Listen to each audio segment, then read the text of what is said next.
আরে ছেলেটা পড়ে গেল, ছেলেটা বুঝি অনেক ব্যথা পেয়েছে। এভাবে কেউ রাস্তায় গাড়ি চালায়? দাদারে ভিডিওটা দেখে এভাবেই দুঃখ প্রকাশ করবে আমার দেশের নিঃসব জনসাধারণ। কিন্তু তারা কি আর জানে এই ছেলেটা মাত্রই মসজিদ ভেঙে আসলো? না রে দাদা, যা মনে করছেন তা না। সে ইট দিয়ে তৈরি মসজিদ ভাঙেনি, সে ভেঙেছে গোস্তে মাংসে তৈরি মসজিদ। বাঙালির স্বভাব হলো প্রেমে শেখা খাওয়ার পরে কথা বলে মন ভাঙা মসজিদ ভাঙার সময়। কিন্তু সে এতটুকু খবর রাখে না যে তার ওই অন্তরে শয়তান 3 বেলা মূত্র বিসর্জন করে। সুগার মাম্মি লাইলা আপারে গরিবের রাজকুমার জিজ্ঞাসা করেছিল, আপা তোর বুকের উপর ওই দুইটা কি? আপাই কইল তোর দাদা দাদির কবর। নিষ্পাপ রাজকুমার কইল তাইলে আয় জিয়ারত করি। সে সময় উঁচু জায়গায় তীব্র চাপ অনুভব করে লাইলা আপাই গুসা হয়ে রাজকুমারকে রাজপ্রাসাদ থেকে ছুঁড়ে ফেলেন এবং বলে, তিনি আরো বলেন, মনে রাখিস মন ভাঙা মসজিদ ভাঙার সময়। রাজকুমার নামক টোকাইটা চুপ করে না থাইকা কইল, तेरी गांड में डंडा दे ना बांस की बंसी न सोने का सरिया, गांड में डंडा दे, गांड में डंडा दे।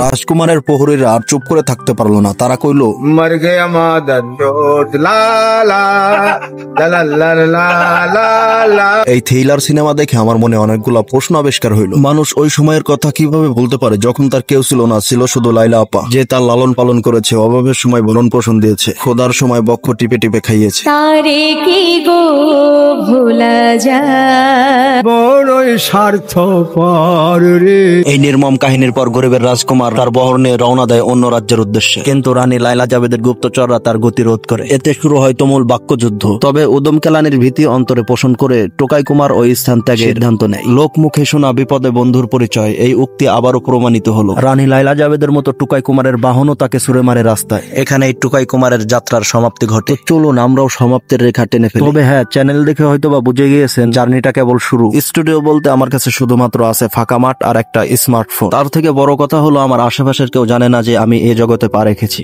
সুতরাং পরামর্শদাতা হিসেবে একমাত্র আপনারাই আছেন। টাকা পয়সা কিছুই চাইতাছি না, চাচ্ছি শুধু একটু পরামর্শ।